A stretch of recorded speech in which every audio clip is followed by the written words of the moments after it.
Saludamos a todos los amigos que nos ven en toda América Latina. Gracias por sintonizarnos a través del canal de YouTube. Gracias a todos los que están en Europa, en Italia, en España, una comunidad grande en Japón, allá en Inglaterra. Muchísimas gracias por escribirnos, por estar sintonizándonos y por estar con nosotros. Continuamos con esta serie de mensajes. Gracias en acción de gracias. Es una serie de 5 sermones y ya vamos por el número 4. ¡Wow! ¿Cómo ha pasado el tiempo? 4. Hoy vamos a ver gracias en acción de gracias por la cena del Señor. Gracias por eso. Tiene un gran significado. En esta serie de mensajes estamos mirando por qué debemos de dar gracias. Hemos dicho que hay que dar gracias a Dios, hay que dar gracias por los Estados Unidos, hay que dar gracias por el trabajo, hay que dar gracias por el cónyuge, hay que dar gracias por los hijos, hay que dar gracias por la iglesia. Hoy vamos a ver que tenemos que aprender a dar gracias porque Dios instituyó 2 ordenanzas. Solamente encontramos en las Sagradas Escrituras 2 ordenanzas. La primera es el bautismo en agua y la segunda es la Santa Cena. Así que vamos a dar gracias por la Santa Cena. De estas 2 ordenanzas que tenemos, la Cena del Señor, según 1 Corintios, capítulo 11, el versículo 20, en el griego quiere decir Kyriakon dignon. Ustedes miren en sus boletines, en el griego quiere decir Kyriakon dainon. Eso es lo que significa. Y significa Cena del Señor. ¿Por qué en el griego? Porque el Nuevo Testamento fue escrito en el idioma original llamado griego, con unas fracciones de arameo. El Antiguo Testamento fue escrito en hebreo, con fracciones de también arameo, latín.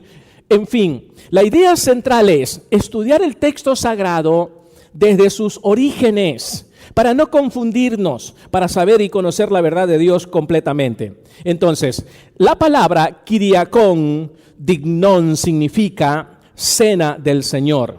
No Santa Cena, sino cena del Señor. Muchos le llaman Santa Cena. ¿Hay algo de malo en eso? No, no hay nada de malo. Está bien, Santa Cena.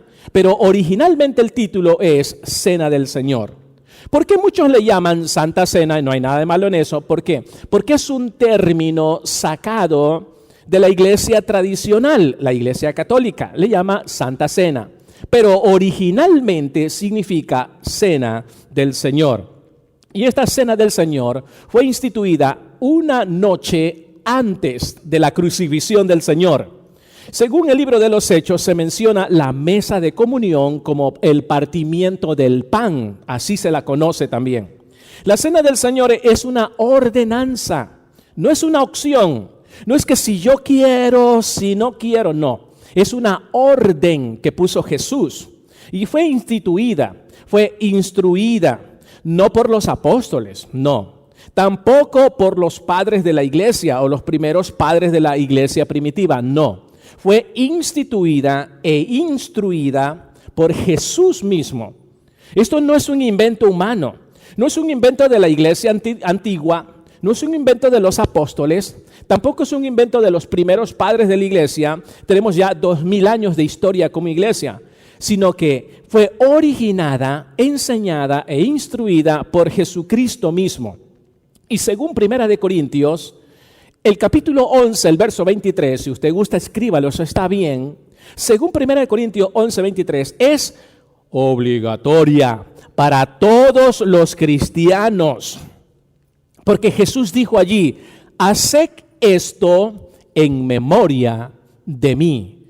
Como es una ordenanza, entonces es una obligación para todos los cristianos, para aquellos que ya hemos sido bañados en la sangre de Jesús, según 1 Corintios 11, 23. Según el libro de Éxodo, en el Antiguo Testamento, el capítulo 12, la Cena del Señor, se inició con una antigua celebración de la Pascua. O sea, que esta cena, según el Antiguo Testamento, tiene 3.800 años atrás que se inició la Santa Cena con el nombre llamado Pascua. ¿Dónde está eso? Escríbalo, Éxodo capítulo 12. Allí se originó la cena. Pero se le llamaba en esa época se le llamaba la Pascua y tiene aproximadamente 3.800 años atrás. O sea que esto no es de ahora, esto no es que lo inventaron las personas, no, fue Dios. Luego cuando vino Jesús 2000 años atrás, Él la instituyó y dio más instrucciones para que celebremos nosotros la cena. Entonces la raíz etimológica de la palabra cena del Señor tiene una idea y una connotación de Dios mismo. Esa es la idea central. Entonces viene Jesús, instaura la cena y ¿sabes qué? Luego comienzan los discípulos o la iglesia primitiva a celebrarla con otro nombre llamado ágape. ¿Qué significa ágape? Significa la fiesta del amor fraternal. Ágape es una palabra griega que se deriva de la palabra cena del Señor. ¿Pero por qué? Porque la primera iglesia cristiana, estamos hablando 2000 años atrás, cuando celebraba la cena del Señor, después de esa cena del Señor hacían o continuaba o le seguía una siguiente fiesta llamada ágape. ¿Qué significa eso? Significa la fiesta del amor fraternal. Era una fiesta donde cada uno llevaba alimentos. Llevaban alimentos donde se reunían los hermanos en la iglesia o en las casas. Llevaban alimentos para comer y se juntaban para recordar la muerte, la resurrección y la segunda venida de Cristo. La Santa Cena, eso es lo que nos enseña a nosotros. La Santa Cena nos enseña la muerte vicaria de Cristo, nos enseña la resurrección de Cristo y nos enseña la segunda venida de Cristo. Pero esas tres enseñanzas, uniéndolas, nos dan a nosotros como una connotación en los idiomas originales de una koinonía o de un amor ágape, un amor fraternal. En otras palabras, la Santa Cena significa también la unidad entre nosotros los creyentes en la iglesia. Significa esa unidad que usted y yo tenemos como cristianos. ¿Por qué? Porque juntos creemos que Cristo murió, resucitó y que va a venir por segunda vez. De eso significa la Santa Cena. Según 1 Corintios, capítulo 11, 23 a 24, tomar la Santa Cena es una obligación para los cristianos evangélicos que muestran un agradecimiento profundo por todo el sacrificio que Jesús hizo en la cruz del Calvario. Así que tomen sus boletines, les voy a dar 3 significados especiales que encontramos en las Sagradas Escrituras o en el texto sagrado sobre la Santa Cena. En primer lugar, escriba allí, gracias, en acción de gracias por el cuerpo partido de Jesús. A Jesús le partieron su cuerpo. Y cuando nosotros estamos tomando la cena del Señor, estamos recordando el cuerpo partido de Jesús, la muerte de Jesús. Recordamos latigazos, recordamos los puñetazos que recibió. Estamos recordando los puntapiés que recibió. Estamos recordando la tortura que le dieron. Estamos recordando los 39 latigazos. Cada vez que nos servimos la Santa Cena, estamos recordando el cuerpo molido, partido de Jesús. Los latigazos que le daban los látigos romanos en ese tiempo tenían puntas, tenían de 7 a 12 puntas. Y cada punta tenía huesos de animales filudos. En otras puntas tenían metales, tenía bronce, tenían cobre. Tenían esos metales pesadísimos para lo que usan para los anzuelos, no recuerdo en este momento, pero usaban metales filudos. Y cada vez que daban un latigazo en el cuerpo desnudo de Jesús, en su espalda, se clavaban en la espalda. Los huesos, las puntas se clavaban. Se preparaba entonces, ponía su pie adelante el soldado romano, experto en castigos. Se ponía en guardia con un pie al frente, otro atrás. ¿Para qué? Para con fuerza alar el látigo clavado en la espalda de Jesús, alarlo con fuerza para desgarrar y sacar piel. Con razón, el libro de Isaías en el Antiguo Testamento dice que su cuerpo estaba desfigurado. Dice el texto sagrado que era como una pulpa de sangre, era una bola todo su cuerpo de sangre. Dice que no se le podía reconocer quién era por demasiada tortura. Y cuando nosotros venimos a tomar la Santa Cena, Jesucristo quiso que recordemos eso. A Jesús le gusta que recordemos su sacrificio que hizo por nosotros. Yo me preguntaba, mientras ayer estaba terminando mi sermón, ¿por qué Jesús quiere que yo recuerde, que usted recuerde el cuerpo partido de Él? ¿Por qué Jesús anhela y quiere que recordemos todo lo malo que le hicieron? Puñetazos, escupitazos, palazos, latigazos, un sinnúmero de torturas. Y llegué a una conclusión que en la misma Sagrada Escritura está. ¿Sabes para qué? Para que nosotros aprendamos a ser agradecidos. A veces en el mundo o en la vida nos toca recordarle familiares y amigos, personas en el trabajo, compañeros de trabajo, en las iglesias. A veces nos toca, y es bueno y a veces conviene, recordar sacrificios, esfuerzos, ayudas que se están haciendo. ¿Para qué? Para que la otra persona esté consciente de qué, de que realmente debe de ser una persona agradecida. Y cada vez que tomamos la Santa Cena, estamos recordando el cuerpo partido de Jesús. ¿Dónde está eso? Miren conmigo, dice la Biblia en el libro de 1 de Corintios, capítulo 11, versos 23 y 24, dice así la Biblia.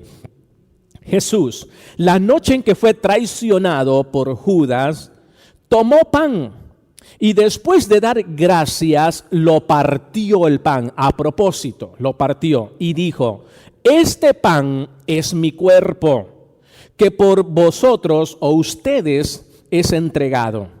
Hagan esto en memoria de mí. Estaba tomando la Santa Cena y dijo, cenen en memoria de mí. Y la cena, en primer lugar, está representando el cuerpo partido de Jesús, el sacrificio de Jesús.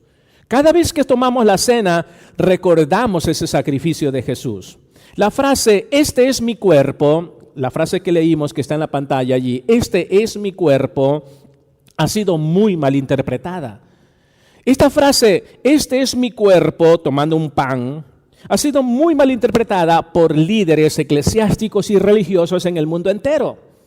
Y hay tres corrientes de pensamientos, de entre ellas tres, dos donde se está mal interpretando este pasaje. La primera es, si gusta escríbelo, donde se está mal interpretando con la palabra esto es mi cuerpo. La primera interpretación o posición que tienen, que no la veo correcta, es la iglesia ortodoxa y luterana. ¿Qué es eso de iglesia ortodoxa y luterana? Quizás usted hoy no lo sabe, quizás mañana lo va a saber. No lo vamos a explicar, solo vamos a decir que hay una gran cantidad en el mundo entero de la iglesia ortodoxa y luterana que creen en la consubstanciación. Así le llaman, interpretan el cuerpo de Jesús, lo interpretan como la consubstanciación. ¿Qué es eso? En otras palabras, ellos dicen que cada vez que tomamos la Santa Cena, según ellos, dicen que el cuerpo y la sangre de Jesús están presentes junto con el pan y el vino. Por eso es consubstanciación, junto con. Ellos dicen, cada vez que te pones la galletita y luego tomas la copa, están juntos, están allí, que se hace allí. Por eso se llama la consubstanciación.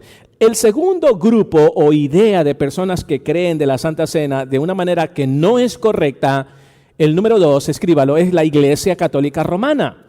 Ellos en cambio creen en la transubstanciación. Mira, consubstanciación, que están allí al lado, juntos, y transubstanciación, la Iglesia Católica Romana, dicen en otras palabras que el pan o la galletita y el jugo del vino se convierten literalmente en el cuerpo y en la sangre de Jesús. Y que cada vez que la servimos, la Santa Cena, según ellos, estamos matando a Jesús, estamos crucificando a Jesús, y si lo haces unas 1000 veces en todas tus 40 años de cristianismo, 1000 veces has matado y has crucificado a Jesús. Por eso se llama transubstanciación, donde se enseña de una manera distorsionada que se hace literalmente el cuerpo, el pan, el cuerpo de Jesús y el jugo, la sangre literal de Jesús. Todos esos dos conceptos o errores que he dado es un error. Es un error de interpretación. Es una hermenéutica mal interpretada. La tercera posición es la que creemos nosotros. ¿Cuál es la tercera posición? La iglesia evangélica o la iglesia protestante, nosotros creemos que la expresión "este es mi cuerpo" es una expresión semítica. ¿Qué significa eso? O sea, es un lenguaje figurado. Cuando Jesús estaba en vida partiendo el pan, cuando dijo "este es mi cuerpo" y partió el pan, no es que se estaba partiendo su cuerpo, era el pan. En otras palabras, es una expresión semítica o un lenguaje figurado para dar a entender a las personas lo que quería él decir. Por ejemplo, otro ejemplo, Jesús dijo: "Yo soy la puerta, el que por mí entrare será salvo". Pregunta, ¿Jesús realmente fue una puerta? No, es un lenguaje figurado. Jesús dijo: "Yo soy el pan traído del cielo, el que comiere nunca más tendrá hambre". Jesús dijo: "Yo soy el camino". ¿Acaso Jesús era un camino pavimentado? No había pavimento, a lo mejor era con piedras. No, es un lenguaje figurado. Lo mismo, cuando se estaba sirviendo la Santa Cena y dijo: "Este es mi cuerpo", no estaba hablando de la consubstanciación, tampoco estaba hablando de la transubstanciación.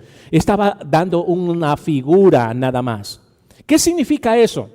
En otras palabras, que la cena, cuando nosotros nos servimos, es un símbolo. No es consubstanciación ni transubstanciación. Es un símbolo que tiene un gran valor. Sí, hay que respetar, tiene un gran emblema. Es un gran valor, pero es un símbolo. No es que está ni tampoco está literalmente convertido allí. Por eso usted ve, yo fui católico por muchísimos años y estudié muchos años para ser sacerdote en la escuela primaria. Y siempre que tomábamos la Santa Cena, ni siquiera quería morder el pancito, porque pensaba que yo estaba mordiendo el cuerpo de Jesús. Ni siquiera quería saborear el jugo de la uva, porque yo pensaba que al saborearlo estaba marchitando la sangre de Jesús. O sea, qué error yo tenía, porque no conocía las Sagradas Escrituras. Entonces hoy Dios nos está enseñando que es un símbolo, que hay que guardar un profundo respeto, pero no es consubstanciación ni transubstanciación. Cuando dice allí que por vosotros es partido este cuerpo, esa palabra cuando dice que por vosotros es partido se refiere a la muerte de la cruz. Se refiere a la tortura de Jesús en la cruz del Calvario. Usted y yo merecíamos que nos partan nuestro cuerpo. Yo merecía que partan mi cuerpo para ser salvo, pero Él lo hizo por mí. ¿Cuántos están agradecidos por eso? Usted y yo merecíamos que nos partieran nuestro cuerpo como el pan fue partido. Sin embargo, Él se dejó voluntariamente partir su cuerpo, muerte hasta muerte de cruz, por amor a nosotros. Eso es llevar una vida digna de agradecimiento. Cada vez que estamos tomando la Santa Cena, estamos diciendo: gracias Jesús, porque yo merecía morir en la cruz, pero tú lo hiciste por mí. Gracias Jesús, y tomo la cena recordando ese sacrificio. Es como cuando alguien murió, un ser querido, murió su papá, murió su mamá, y usted recuerda la fecha en que nació o la fecha en que murió. Y guarda un profundo respeto, ¿verdad? Sí. Y trae nostalgia, le trae recuerdos. Se pone triste por un tiempo, por un momento, por un instante. Jesús quiere que nosotros también recordemos, no con tristeza, sino con alegría de saber que Jesús ya no está muerto, ya no está partido Jesús. Ahora Jesús vive, Jesús anda suelto. Jesús anda suelto resucitando vidas, resucitando matrimonios, resucitando anhelos, esperanzas, sueños. Jesús está vivo, salvando gente, salvando matrimonios, rescatando gente del alcoholismo, de la drogadicción, de la pornografía, de la maldad, del chisme, del odio, de la envidia. Jesús está vivo, gracias a Dios por eso. Por eso cuando cenamos, tomamos con mucha reverencia pensando en el cuerpo partido de Jesús. Realmente le dije a Dios ayer mientras terminaba el sermón: Dios, yo merecía no solo que me partan mi cuerpo, sino mi propia alma. Pero gracias, porque tú lo hiciste por mí. Gracias a Dios. En segundo lugar, segundo consejo, gracias escriba en acción de gracias por la sangre derramada. ¿Qué es eso de la sangre derramada? Es el nuevo pacto que hicimos con Jesús. Dice la Biblia que cada vez que nosotros estamos tomando la Santa Cena, estamos recordando la sangre de Jesús derramada en la cruz del Calvario. Sin sangre no hay remisión de pecados. La sangre, dice el libro de Levítico, es la vida del ser humano, porque allí está la sangre. Y por eso, en el texto sagrado del Antiguo Testamento encontramos que Dios le prohibió a su pueblo comer sangre. ¿Por qué? Porque Él mismo dio la respuesta. Él dijo, porque la vida de todo ser viviente está en la sangre. Y en Levítico, al pueblo de Israel le dio la orden de que no comiera sangre. Simplemente la carne de los animales menos la sangre. ¿Por qué? Porque está la vida de todo ser viviente. Y la vida de todo ser viviente es una creación de Dios. Dios lo creó a su imagen y semejanza, por eso les dio esa orden a su pueblo. Cada vez que nosotros tomamos la Santa Cena, estamos recordando la misma vida de Jesús, el derramamiento de su sangre. Dice la Biblia, 1 Corintios 11:25, de allí sacamos ese principio. Dice así, de la misma manera, después de cenar, tomó la copa y dijo, esta copa, dijo Jesús, es el nuevo pacto en mi sangre. Hagan esto cada vez que beban de ella en memoria de mí. Él dijo, hágalo, hágalo. Él quiere que recordemos esas cosas. No nos pide otras cosas más, simplemente pide que se las recordemos. Si tomamos las cenas, estamos diciendo que Cristo vive.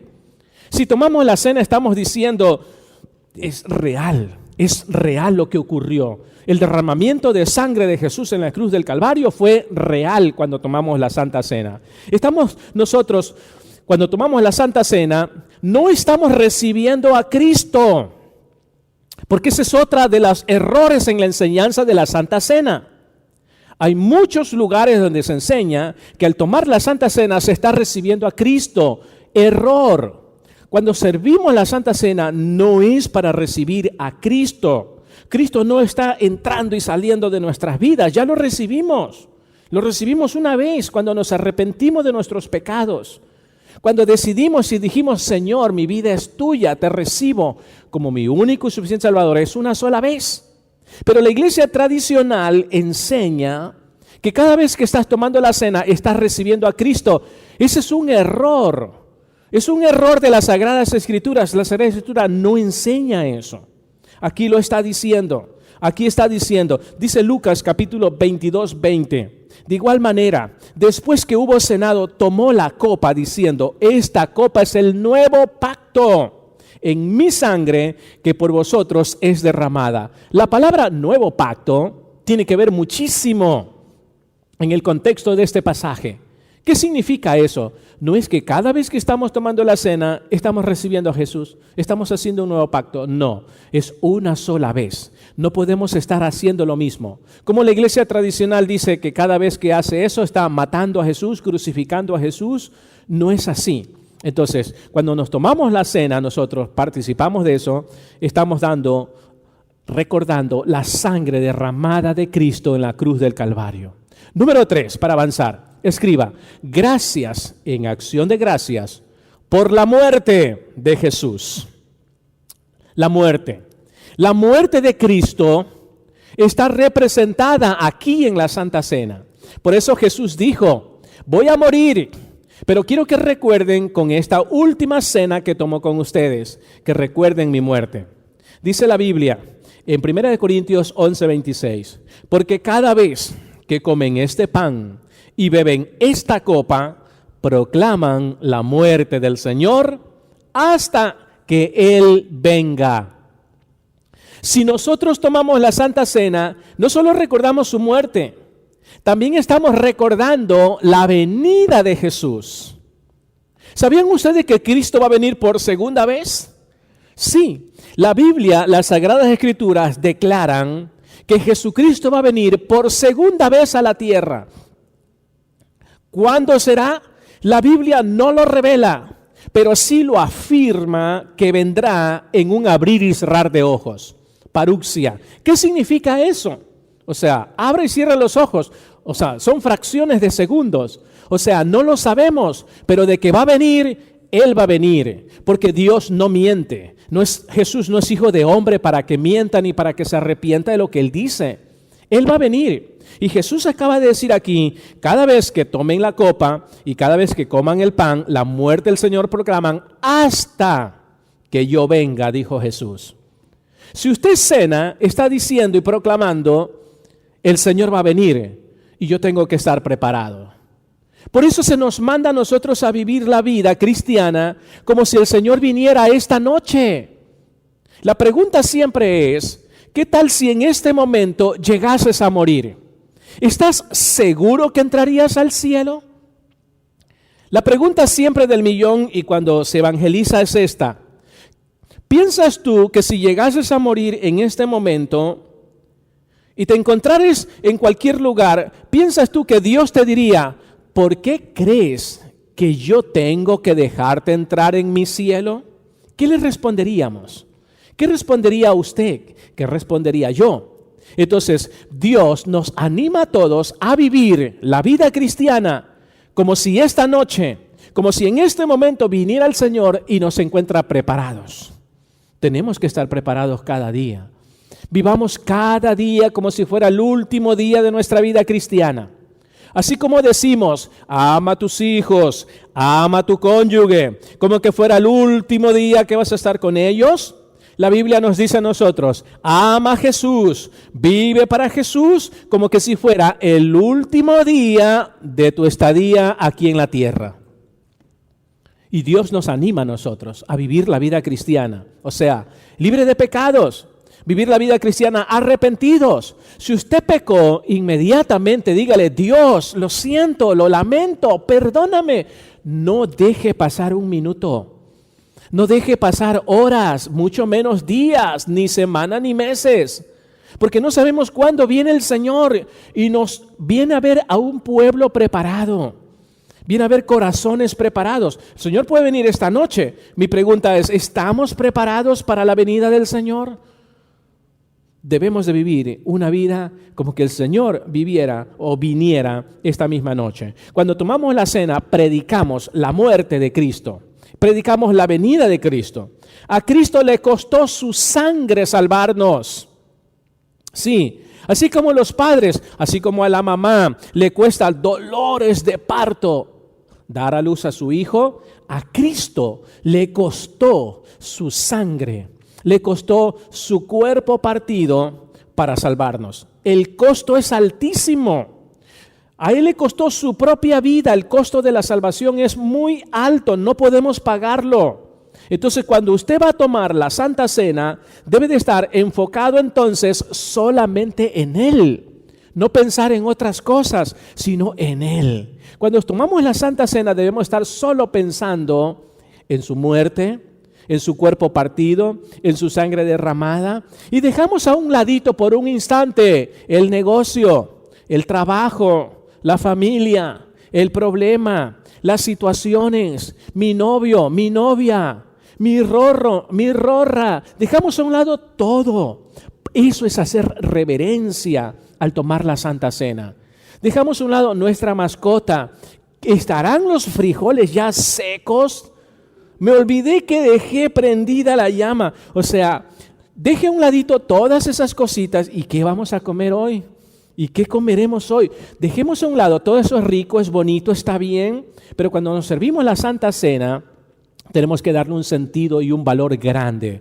¿Por qué? Porque a Cristo le costó muchísimo salvarnos, derramar su sangre. La palabra proclaman, cuando dice, la muerte del Señor proclaman. La palabra en el griego proclaman quiere decir katangelo. ¿Qué significa katangelo? De allí se deriva la palabra ángelos, mensajero o ángeles. ¿Y sabes qué? Esa palabra aparece 17 veces en el Nuevo Testamento y que se traduce como predicar 10 veces de las 17.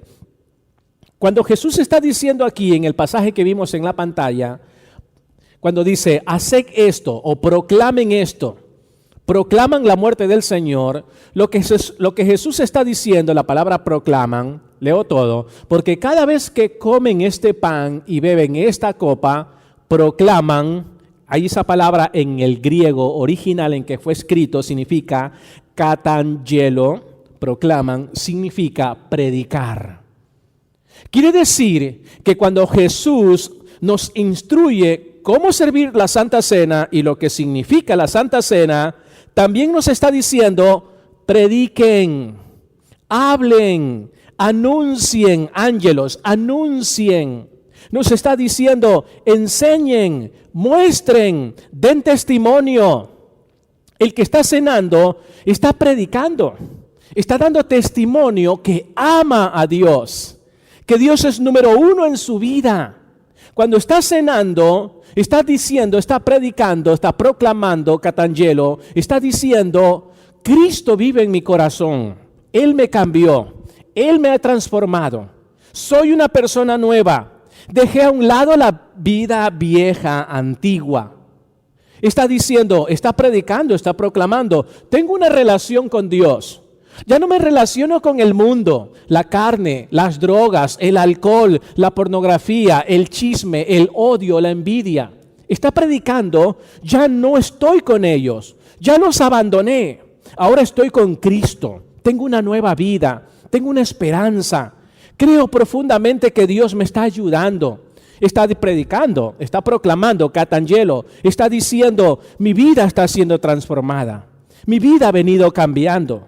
Está predicando, estoy haciendo un esfuerzo cada vez más, estoy superando cada vez más, estoy mejorando cada vez más, soy un mejor esposo cada vez más, soy una mejor esposa cada vez más. ¿Sí ves?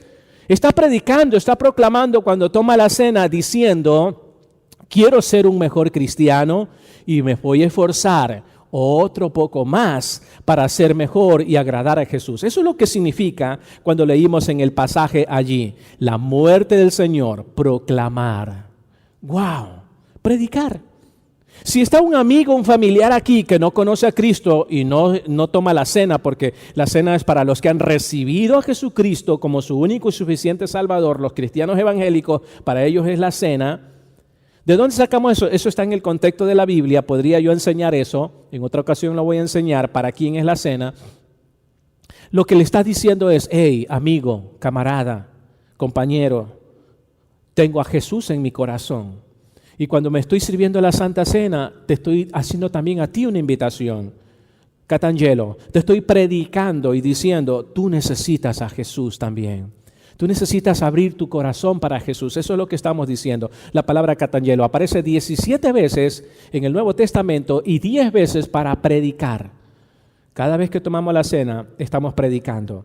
En 1 Corintios 11, 27, 34 dice así, por lo tanto, cualquiera que coma el pan y beba la copa del Señor de manera indigna, será culpable de pecar contra el cuerpo y la sangre del Señor. ¡Wow! O sea, servirnos la Santa Cena de manera indigna es pecar y ser culpable del cuerpo y de la sangre de Jesús. Es lo que dice el verso 27 de 1 Corintios. ¿Se acuerdan, Catangelo? Que Jesús está diciendo, cada vez que ustedes cenen están predicando.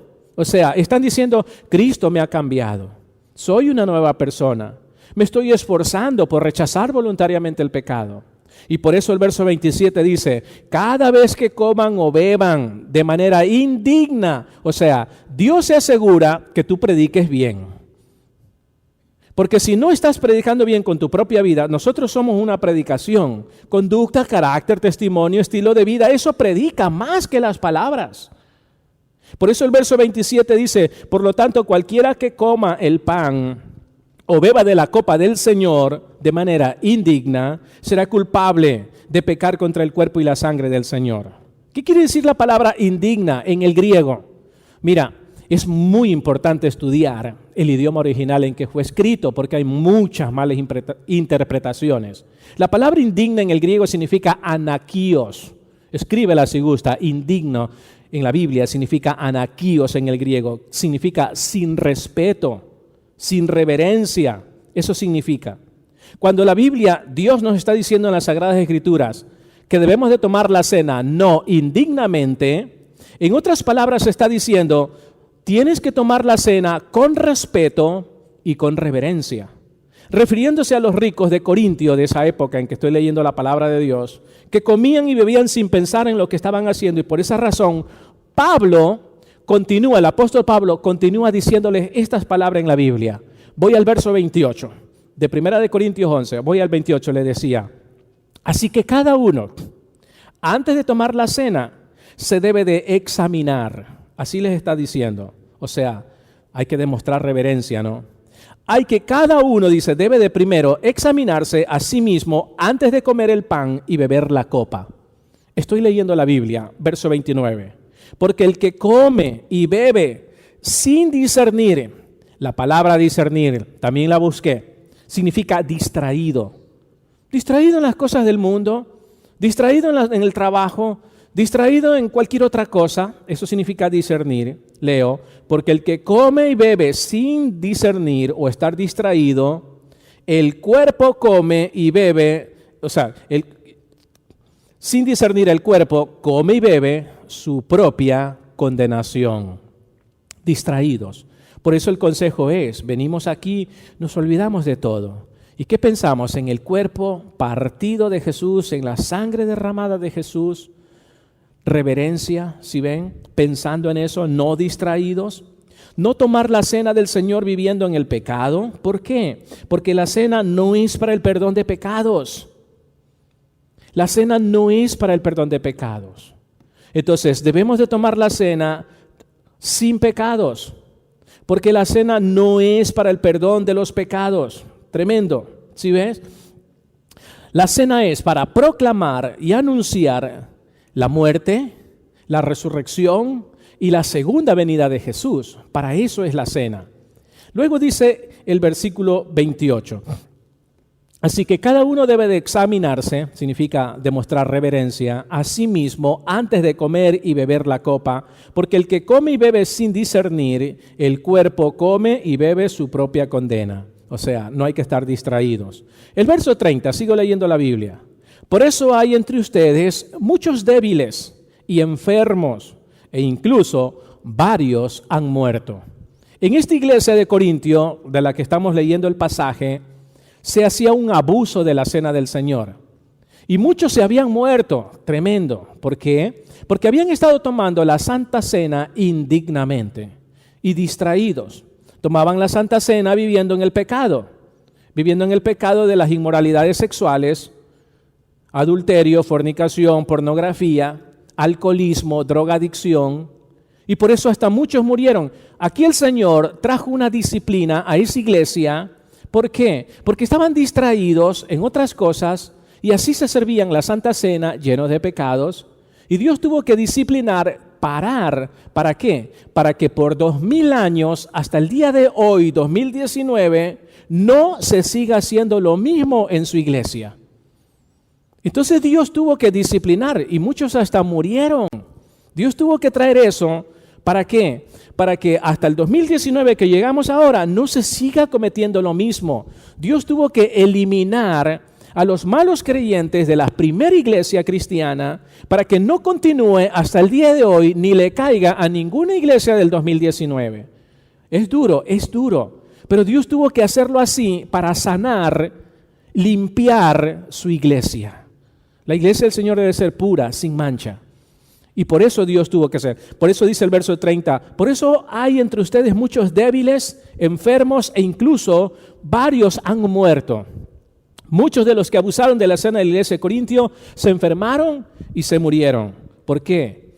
Porque estamos tomando la cena discerniendo el cuerpo y la sangre de Jesús.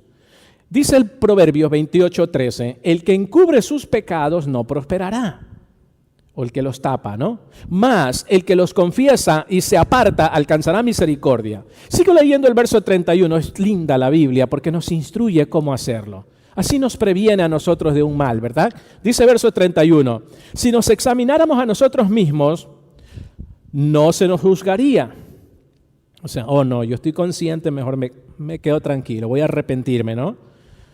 Verso 32, pero si nos juzga el Señor, nos disciplina para que no seamos condenados con el mundo. Así que, hermanos míos, cuando se reúnen para comer la cena, espérense unos a otros. Si alguno tiene hambre, que coma en su casa, para que las reuniones de ustedes no resulten dignas de condenación.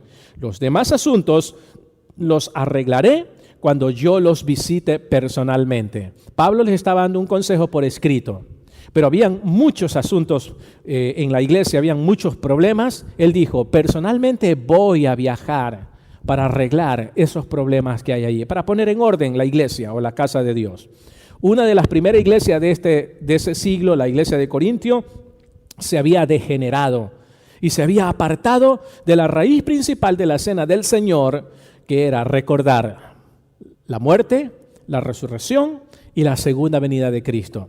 Por eso, ustedes tienen en sus boletines, puse más abajo, abusos que podríamos cometer en la cena del Señor. ¿Dónde están esos abusos? En lo que acabo de leer. Primero, número uno de los abusos que podríamos cometer es ser divisionistas. ¿Por qué? Porque esta iglesia que estaba practicando mal la Santa Cena, se hacían grupitos, eran divisionistas, grupitos entre ellos. Habían de todos los países en ese tiempo, pero ¿se reunían los griegos? Solo los griegos.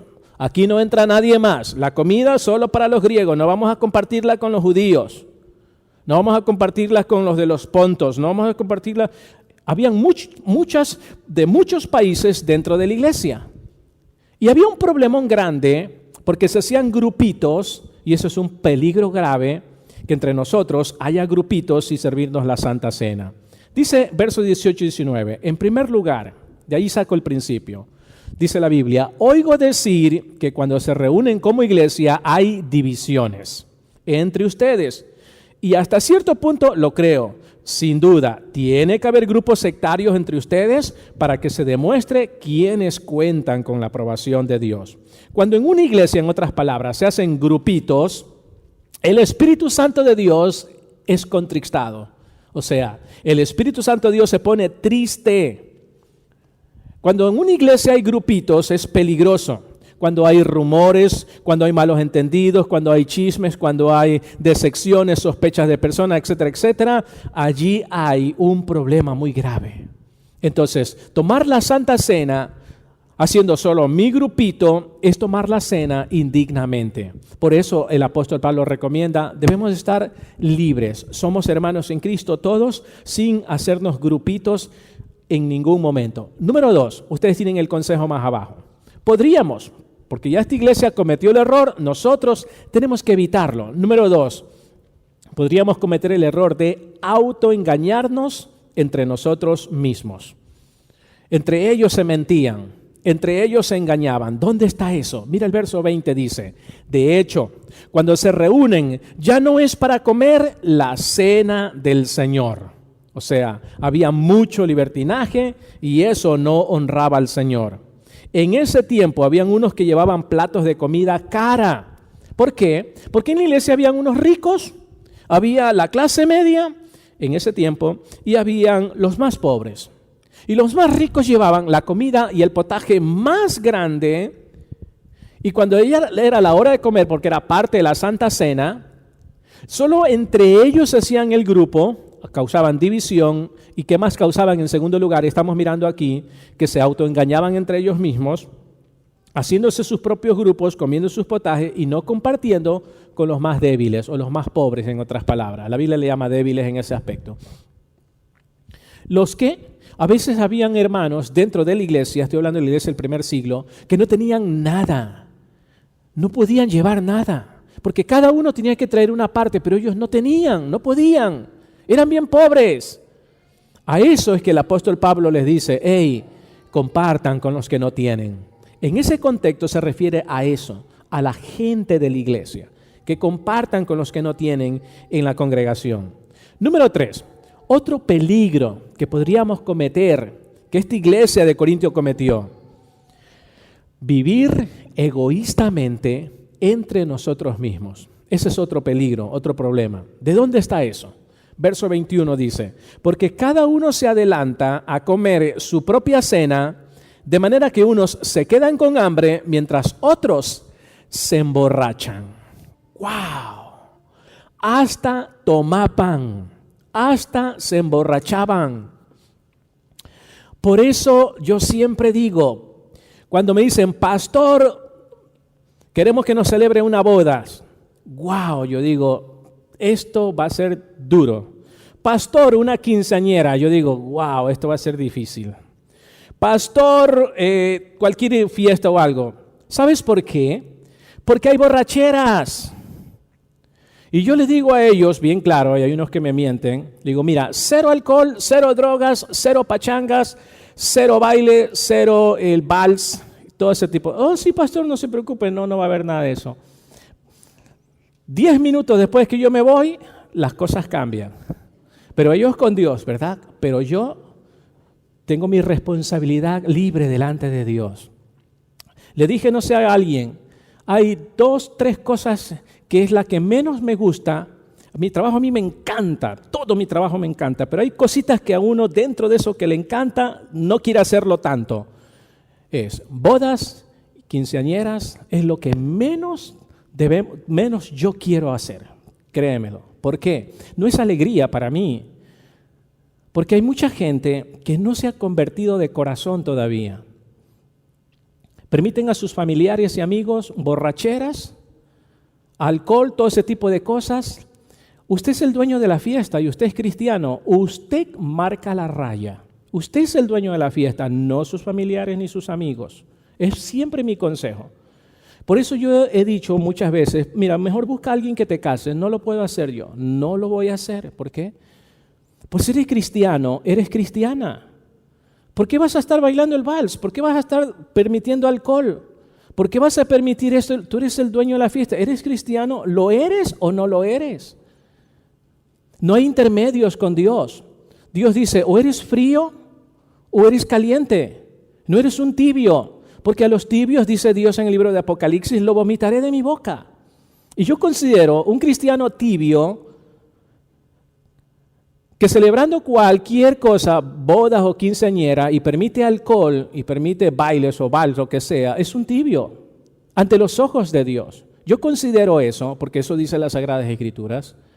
Entonces, es importantísimo, en este tiempo la iglesia aquí está viviendo egoístamente entre ellos. Cada uno se adelantaba a comer, otros se quedan con hambre, otros se emborrachaban. Aquí lo está diciendo, había un problemón. La idea es que todos compartamos juntos, pero sanamente.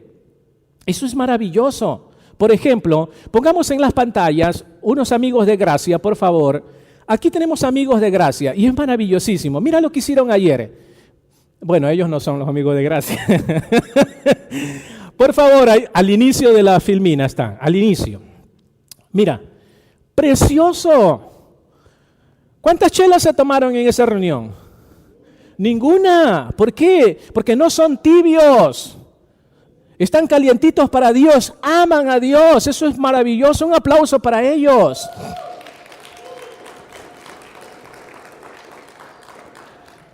¿Permitieron mujeres? No. ¿Permitieron borracheras? No. Ellos marcan la raya. ¿Sí ves? O sea, participaron, andaron en bicicleta, deporte maravillosísimo. Eso es lo que queremos. No queremos gente tibia. Dios los vomita de la boca a los tibios. Queremos gente que marcan la raya y dicen, esta es mi posición, esto es lo que vamos a hacer, no voy a permitir esto. Amigos, papá, mamá, familiares, tíos, sobrinos, lo siento mucho, pero no va a haber esto, no va a haber el otro, esto es lo que va a haber y se acabó. Es cristiano, no es tibio, es caliente. Es maravillosísimo las reuniones. Yo he estado en bodas preciosísimas. Yo he casado gente maravillosísima donde no hay nada de vals ni cosas por el estilo, ni peor alcoholismo ni nada por el estilo. ¡Qué precioso! Y son matrimonios que perseveran. Buen ejemplo. ¡Wow! Yo me saco el sombrero. Yo soy capaz de dar mi vida y defenderlos a ellos a capa y espada. ¿Por qué? Porque son cristianos no tibios. Son cristianos calientitos. Y por último, número 4, abusos que podríamos cometer en la cena del Señor. Es siendo mala publicidad para la iglesia. ¿Por qué? Porque se servían la cena del Señor con pecados. Y los que lo conocían decían, ve, ahí está. Es una mala publicidad para el Evangelio de Jesús. La gente nos conoce. Somos carta abierta al mundo. Y donde quiera que yo voy, allí está la iglesia, allí va Jesús. Y los que me conocen, wow, míralo, allá va, sí, es ese. Y aquí estaban cometiendo ese tipo de abuso. Dice el verso 22, ¿acaso no tienen casas donde comer o beber? ¿O es que menosprecian la iglesia de Dios y quieren avergonzar a los que no tienen nada? ¿Qué les diré? Dice Pablo. ¿Voy a elogiarlos por esto? Claro que no. O sea, la comunidad donde estaba la iglesia de Corintio se estaba dando cuenta que muchos allí en la iglesia vivían desordenadamente, se adelantaban, los pobres quedaban sin comer, cada quien hacía grupitos, es un problemón, y la comunidad afuera se daban cuenta y estaban haciendo una mala publicidad para el evangelio de Jesús. Por eso la gente dice, yo, evangélico, hermanito, no, míralo allá, mira el de acá. Mala publicidad para el evangelio de Jesús. Estaban avergonzando a los pecadores, a los esclavos, a los marginados, porque no tenían a ellos casi nada y era una mala publicidad para el evangelio de Jesús. Según los versos 23 y 24, la cena del Señor es una obligación para todos. Por eso tenemos que preparar nuestro corazón con Dios y con el prójimo, con ambos. Es muy, muy importante.